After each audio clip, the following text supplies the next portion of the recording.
दोस्तों, आज पीएम मोदी ने संसद में कुछ ऐसा बोल दिया है जिसकी वजह से पाकिस्तान के केयरटेकर प्रधानमंत्री अनवरुल्लाह काकड़ और पाकिस्तानी आर्मी चीफ आसिम मुनीर की टांगे कांप गई हैं और आनन फानन में पाकिस्तान के प्रधानमंत्री काकड़ पीओके की यात्रा पर चले गए हैं और काकड़ की तरफ से बताया गया है कि भारत आगे चलकर करने क्या वाला है।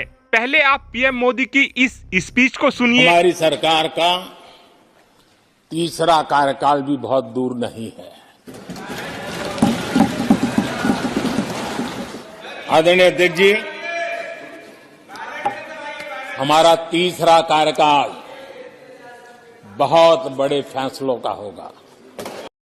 इस स्पीच में पीएम मोदी ने कहा है कि हम अपने तीसरे कार्यकाल में बड़े फैसले लेने वाले हैं और इस बयान के बाद ही पाकिस्तान के केयरटेकर प्रधानमंत्री काकड़ और पाकिस्तान के आर्मी चीफ यानी आसिम मुनीर की पूरी तरीके से नींद उड़ चुकी है और इस बयान के तुरंत बाद ही पाकिस्तान के केयरटेकर प्रधानमंत्री काकड़ पीओके की यात्रा पर पहुंच गए हैं और पाकिस्तान के आर्मी चीफ तुरंत ही एलओसी पर पहुंच गए हैं। हालांकि पीएम मोदी की तरफ से इस बयान में ऐसा कुछ भी नहीं बोला गया है जिसकी वजह से पाकिस्तान इतना ज्यादा बौखलाया हुआ है। और जैसे ही पाकिस्तान के प्रधानमंत्री पीओके में पहुंचे तो इनकी तरफ से तुरंत ही एक बयान दिया गया है जिसमें इनकी तरफ से बोला गया है कि भारत की तरफ से कभी भी हमारे ऊपर बड़ा हमला किया जा सकता है। और पाकिस्तान के आर्मी चीफ यानी आसिम मुनीर जैसे ही एलओसी पर पहुंचे तो इनकी तरफ से भी तुरंत एक बयान दिया गया है और इस बयान में पाकिस्तान के आर्मी चीफ की तरफ से भारत को धमकी देते हुए बोला गया है कि अगर हमारे ऊपर हमला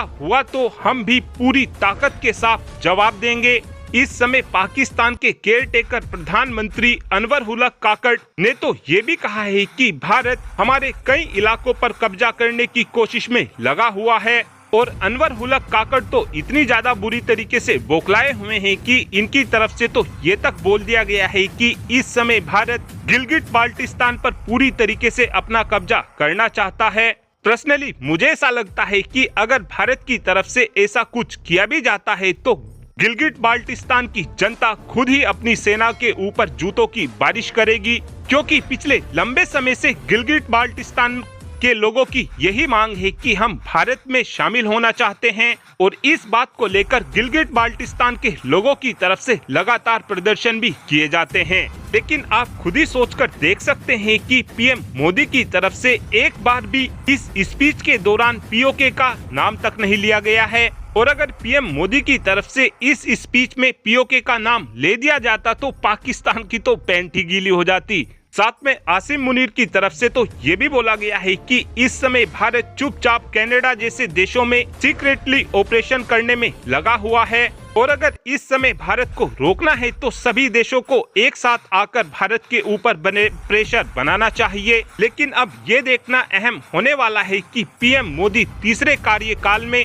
क्या क्या बड़े फैसले लेने वाले हैं। आपको क्या लगता है कि क्या पीएम मोदी के तीसरे कार्यकाल में हम पीओके वापस लेंगे, हाँ या फिर ना? इस बात का आंसर आप कमेंट बॉक्स में दे सकते हैं। Thanks for watching this video. Have a good day.